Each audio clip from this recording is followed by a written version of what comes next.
The North American legal cannabis market is expected to reach $32 billion by 2028. Unfortunately, recent cannabis stock market volatility has made it difficult for many investors to find opportunities to participate. Pure Verde Cannabis is in position to become a leader in the pharmaceutical cannabis movement through technology, innovation, and growth. As one of Oklahoma's top private label manufacturers, Pure Verde is seeking investment to help them bring their A-game business model to other states. To learn more about investing in Pure Verde, their 13 brand private label brands, and the advantages of being located in Oklahoma, go to pureverdecannabis.com/investors. This is not financial advice. Before making any investment purchases, we strongly recommend that you consult with your own financial investment advisor. Cannabis is changing fast, so you don't have time to waste. MJ BizCon gives you the tools and connections you need to survive and thrive in 2023 and beyond. Join us in Vegas, November 15th through the 18th. You'll find 35,000 power players in cannabis, 1,400 vendors who will fuel your growth, and fact-based insights on election results, growth projections, regulatory reform, and business management. It's your one real shot to gain a competitive edge in cannabis, so get your tickets today at mjbizcon.com and get 10% off with the promo code PODCAST. We are Pro Cannabis Media. Well, thank goodness it is Friday afternoon. That means another really live edition of Green Rush, the business of cannabis talk show that Pro Cannabis Media produces every Friday afternoon from 4 p.m. to 6 p.m. That would be your Eastern time. I'm Jimmy Young, the founder of Pro Cannabis Media, and I tell you what, this one is really live. Last week, we had a little few technical difficulties because I forgot my computer before I drove down to New York, so it's my fault. But we ran a rerun, and everybody seemed to be happy. And we had some good stuff in the chat room. And but this is definitely really live. Joining me this Friday afternoon, and someone who's becoming more and more regular as a guest host, is Josh Kincaid from the Talking Hedge in Washington State. Hello, Josh. Hey, Jimmy, I'm getting attacked by my cat live right now. Hey, there you go. What's the name of your cat, Josh? Panucci. It's French for fudge. Yeah. All right. And joining us from the nation's capital on this Friday afternoon is our dear friend from NORML. His name is Morgan Fox. Hello, Morgan. Hey, Jimmy. Hey, Josh. So here we are. You're in Washington, D.C. I'm in the Boston area, now in Clinton, Massachusetts. Check that one out on your map. And Josh is out in Washington State. So we've got the nation covered here. And I keep hearing these inklings, these rumors, these notes from different people that the lame duck Congress has a shot to reform cannabis laws. How accurate are those reports, Morgan? Very accurate, although the exact nature of what that reform will look like is really difficult to tell at this point. The negotiations that have been going on between Senate leadership and Senate Republicans about exactly how far they're willing to go and what that balancing point is going to be between what Democrats are willing to support and what Republicans are willing to tolerate, basically, has been kept very close to the vest. I mean, I'll tell you, I was talking with a very prominent senator's staff just the other day, and they said that even they, after multiple requests, hadn't gotten the details about exactly where things stand yet. And I know that many of my advocate colleagues are feeling some similar frustration that we don't exactly know where things are right now. But I think a lot of it also depends on the outcome of the midterms, both in terms of what the makeup of the next House and Senate are going to be, but also how the 5 state legalization ballot initiatives are going to turn out, which, I mean, I think could have a real big impact. Absolutely. We're talking about Missouri, North Dakota, Oklahoma, South Dakota, Maryland, and Arkansas, the 5. Of those 5, which one do you think is the one that is 50-50, may not pass? Well, so Oklahoma actually isn't happening until March of next year. So, yeah, we're looking at Arkansas, Maryland, Missouri, North Dakota, and South Dakota.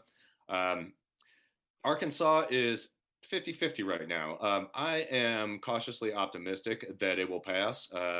We've got about 11 days until the election, and I think that now that the opposition forces have pretty much done everything that they can do, including lying about what the initiative does, pitting supporters against each other, et cetera, that the campaign in favor is really hitting its stride right now and is going to make a big impact on voters as we go forward. Plus, there's a lot of undecided voters there. So I'm cautiously optimistic on that one. Maryland is looking like a slam dunk.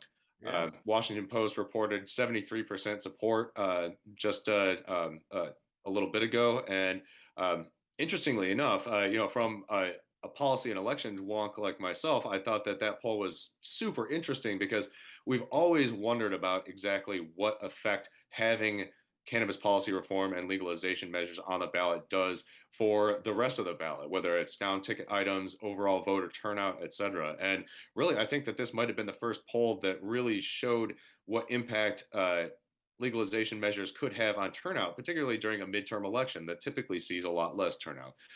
And the turnout that it does see always tends to be older and more conservative.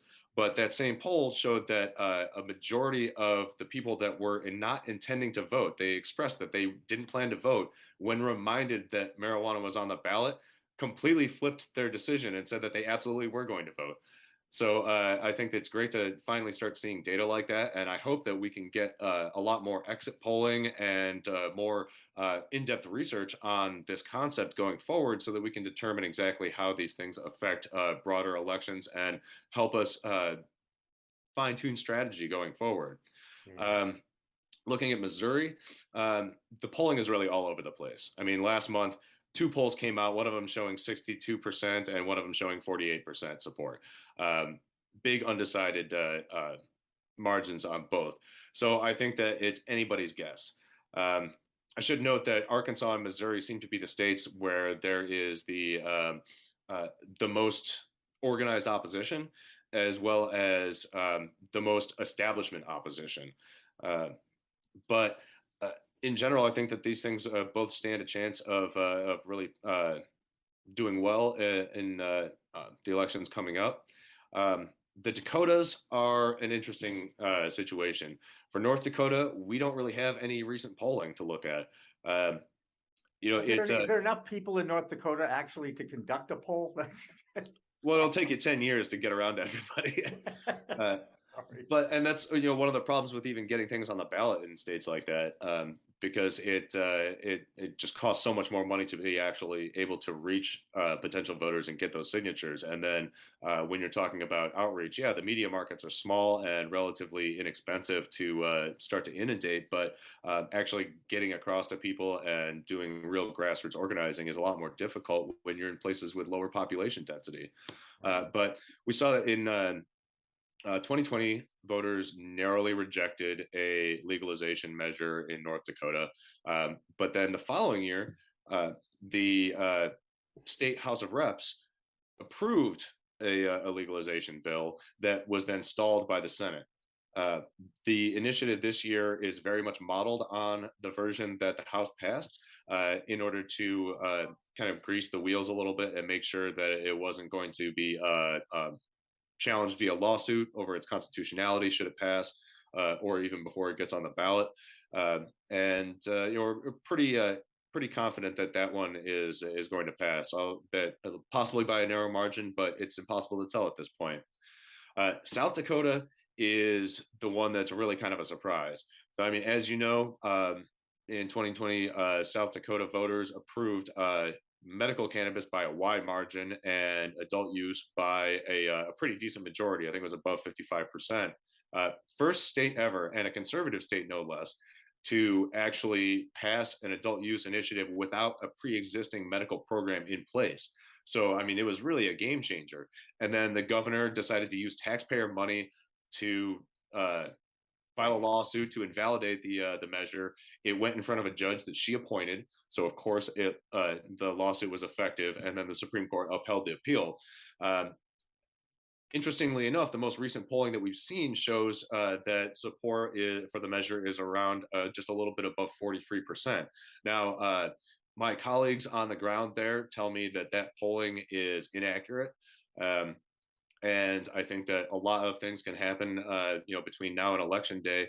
I mean, generally, though, I think that seeing more than a 10% drop between people actually voting for something 2 years ago and then a very, very similar initiative coming up with, more than 10% less uh, support, it seems a little questionable. So, I think we're going to have to wait and see on that. And admittedly, that most recent polling was from middle of summer.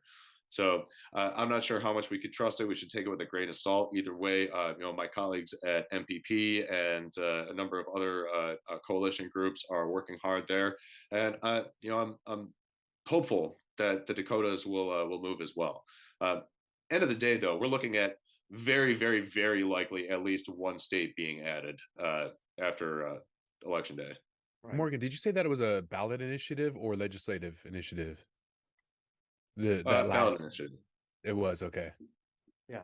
And here's an interesting thing about South Dakota, and we all know that Kristi Noem is the governor there, and she's the one who just would not accept what the voters voted in, and she led the charge. But wouldn't you know it, back in August, which was only 3 months ago or 2 months ago, I've lost count at this point. She said she would pledge to implement cannabis legalization if voters approved the ballot initiative. She said that in an event in August. Now, a lot of people think she's changed her tune because she's up for re-election. Is she up for re-election in 11 days? Well, I mean, I think that even besides that, the amount of backlash that she got for overturning the will of the people and using taxpayer money to do so definitely hurt. Yeah. This is actually something that has become somewhat more commonplace as prohibitionists have increasingly lost the hearts and minds of the American people. They know that they can't win on the merit of their arguments because there are none. So they've increasingly turned to either keeping initiatives off the ballot or challenging them after they've won. And this is just patently anti-democratic. But when you don't have winning arguments, you don't have any choice other than to strip away people's voting rights. And it's a lot easier for groups like this to be able to influence lawmakers, largely because they're able to more easily, it's a lot easier to trick a small group of people into believing your BS. Well, you have a small group of people down there that you haven't been able to manage that well over the last couple, dozen years or so, because there's only so many legislators down there, but they all seem to only be concerned about their own reelection. Josh, I know you've got a question or two. Go ahead. I'm curious. You mentioned midterm, Morgan, and that how that may impact how things are moving forward. But I'm curious, does it actually matter? It seems bipartisan enough. Does it actually matter what happens in the midterms, or are we just on a train that's moving forward regardless? Well, I mean, things are definitely progressing, and in one respect, I think that we're going to continue to see progress. I mean, we've got a ton of momentum, um, and also it's becoming more and more obvious to lawmakers across the political spectrum that not only is this an issue that their constituents and their bases support, uh, but also that it is not just a fringe issue. It's actually something that they are prioritizing to a much greater level than their elected officials. So, as these realizations start to increasingly dawn on lawmakers, I think we're going to see continued movement in the right direction.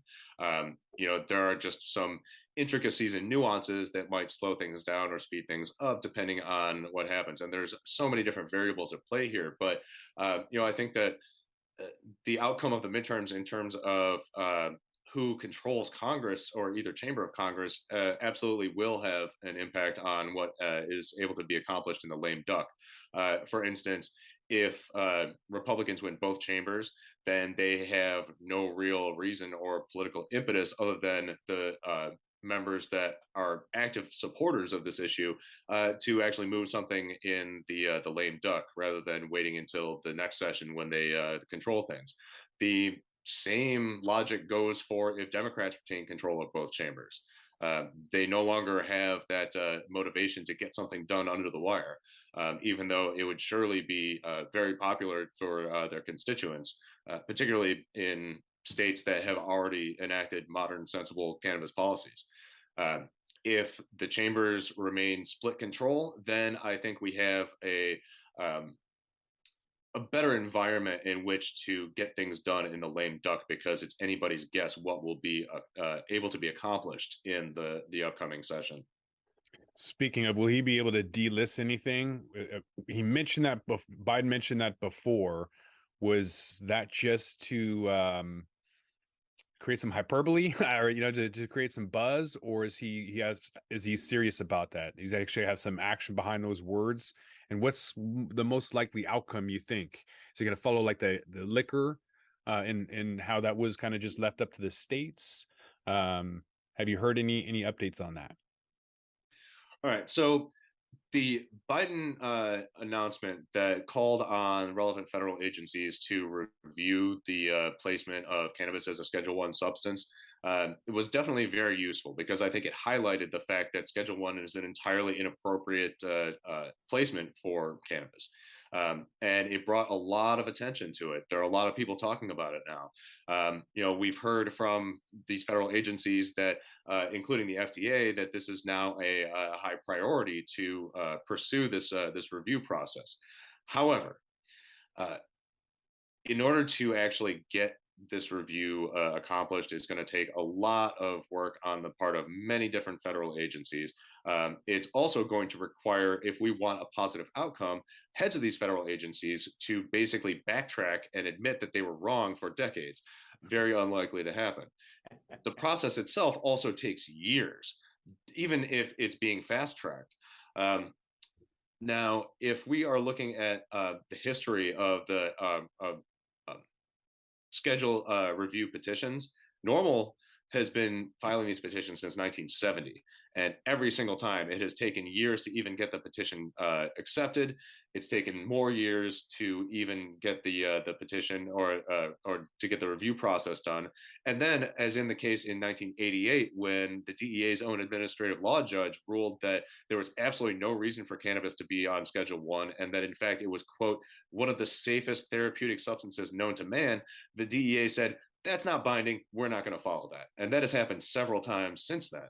So the idea that we can trust federal agencies to conduct this review process and arrive at the right answer, that cannabis should be descheduled, because we all know that rescheduling would be an absolute disaster. It would not change the anything about the federal state conflict. It wouldn't decriminalize cannabis in any way, shape, or form. It would cause total chaos in state programs. But we can't afford to wait for this drawn out bureaucratic process, the result of which we are completely unsure of. But the fact that Biden has called for this review is incredibly useful, because it is adding motivation for Congress to step in and do it more effectively. Cannabis was placed in Schedule One by Congress, and I think that it will ultimately be removed from the schedule entirely because through Congress.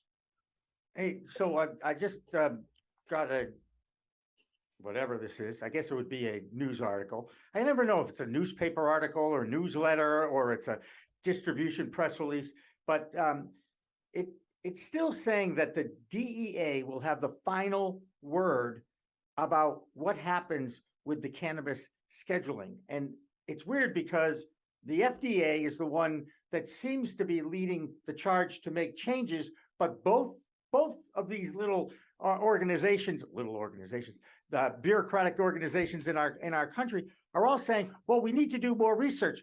They can't do research because they've already screwed that up already. So where do you think this, if you were the president or you were the czar of the world, Morgan, and you could say this is either a drug or a plant, therefore under the DEA or the agricultural world, where would it be most effective? I think that's a very interesting question. We know that the FDA is not going to be able to effectively regulate cannabis as a plant.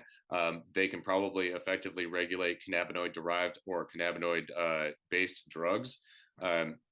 But really, when it comes down to it, there are a bunch of different agencies that are in charge of this. The DEA pretty much has final say, and they have structural inertia working against this. So I think it's very again, we're really going to have Congress step in and do this. And I'm hoping that the fact that Biden's announcement was met with overwhelming public approval across the political spectrum, with a few outliers like folks like Tom Cotton, will really help motivate Congress to address this issue and take it out of the DEA's hands, take it out of HHS's hands, and take it ultimately out of the FDA's hands, and then determine proper roles themselves for these federal agencies regarding cannabis and cannabinoid drugs and other substances going forward.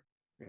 The FDA couldn't even come out with regulations for CBD after the Farm Bill passed. So I'm not real confident that they're going to do anything here other than to muck up the whole process. Josh, I'm sorry, I cut you off.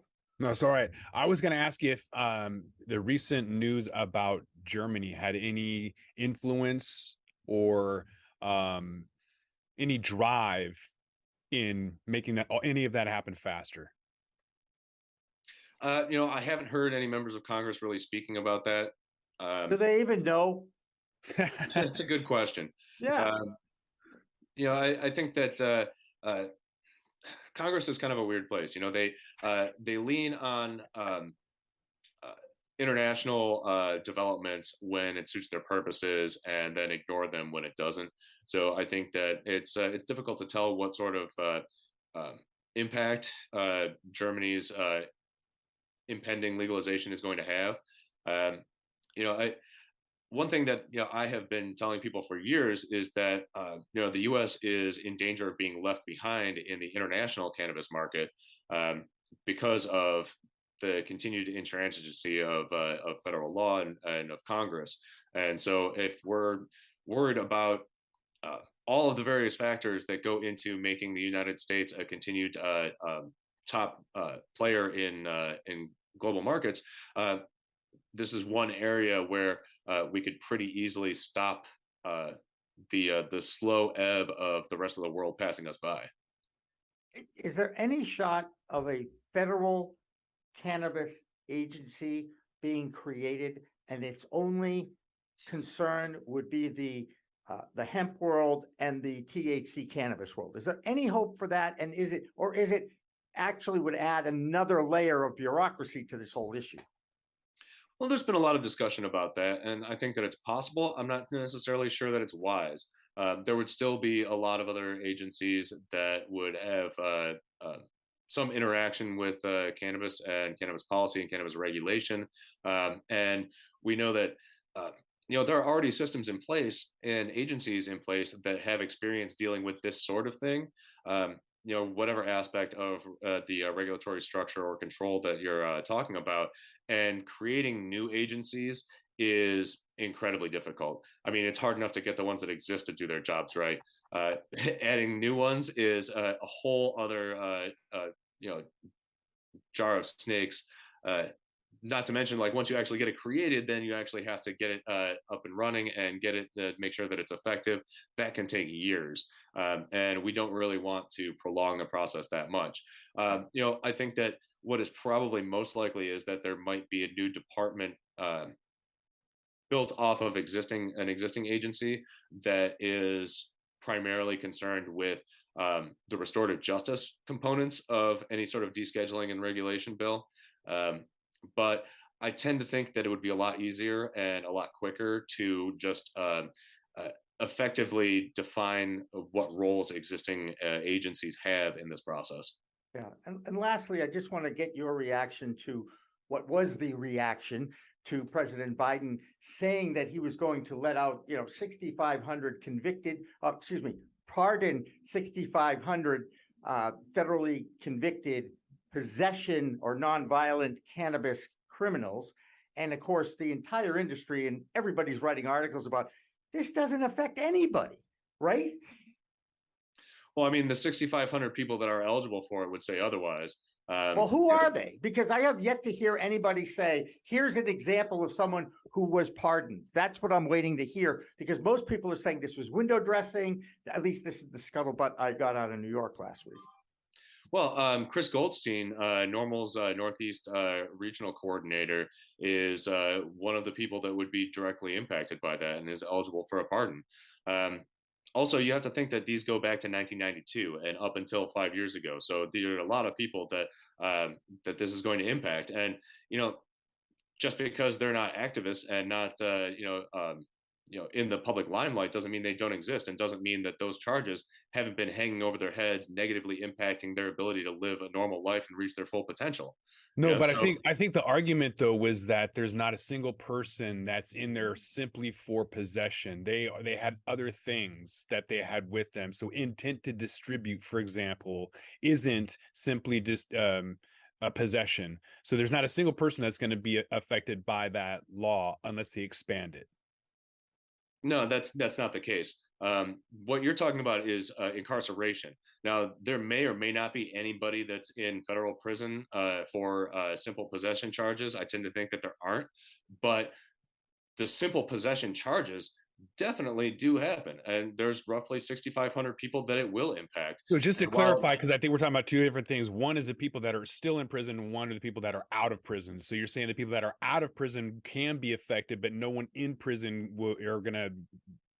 It's not gonna help yeah, anybody in few, prison. if any, people that are currently incarcerated will be directly impacted by this, other than to have that one charge pardoned.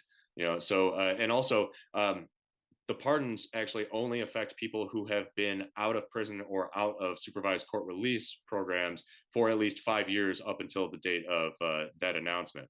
So it doesn't really affect anybody that's in prison. But that is really kind of besides the point, because, admittedly, we do have to worry about the incarceration issue. But the collateral consequences of a cannabis conviction at the federal level are huge and go way beyond prison. We're talking about negatively impacting your ability to get education, employment, housing, medical care, everything from child custody issues to professional licensure. The collateral consequences of these criminal records are huge and can really just set people back for the rest of their lives in terms of limiting their potential to be productive and fully contributing members of society and live reach their full potential. So, when people say, "Oh, this isn't letting anybody out of jail," I say, "Yeah, well, we're going to get to that." But right now, there are 6,500 people who are going to have an easier time going through life and being the best that they can be after these announcements, and those are real people. And one of those I'm pretty sure I heard this right. Was it Goldstein, the Northeast director of NORML? Yeah, he's definitely a person that is eligible for the pardon. I should point out as well that a pardon is not an expungement. Right. It doesn't actually clear your record. It You just taught me notes that. that like you have been pardoned on this date. But even that, that affects things like voting rights. Right. Yeah, no, I get it. And by the way, you're the one who explained the difference, so I appreciate that. Hey, Morgan Fox, first of all, I'd love an intro to that guy, since you guys are in the same sandbox, basically, of NORML. I'd love to hear his story. I really would. I mean, you know me, I want to tell the stories of the industry. So tell him he's welcome anytime on our program here on a Friday afternoon, or even at a time that might be more convenient for him, because I really think the world needs to hear that there actually is someone out there who is positively affected by that announcement by the president. And look, even if it was window dressing, I lived to hear the day that the president of the United States recognized that the laws were not just for cannabis. And that was a huge win for the entire industry, and anybody and all the advocates who are out there waving the flag and have been waving that flag for decades. So I'm not knocking anything. I'm just happy we're actually able to talk about it and continue to talk about it. And we will continue to talk about it, Morgan Fox, with you on the third Friday of every month. And I so appreciate your regularity with us. And we will be back in just a few minutes, and it would be me and Josh. And watch, we're going to juggle for 30 minutes. You're going to love this. It's going to be fun. Don't go away. Green Rush Live continues after this. With that, we're going to roll this one up. I'm Josh Kincaid. This is The Talking Hedge. Don't forget to like, share, and subscribe, or don't, and I'm out. Don't forget to smash that like button on your way out and check out these other videos that we've got.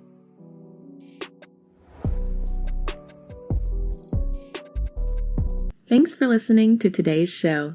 To check out more great cannabis podcasts, go to podconnects.com. Here's a preview of one of our other shows.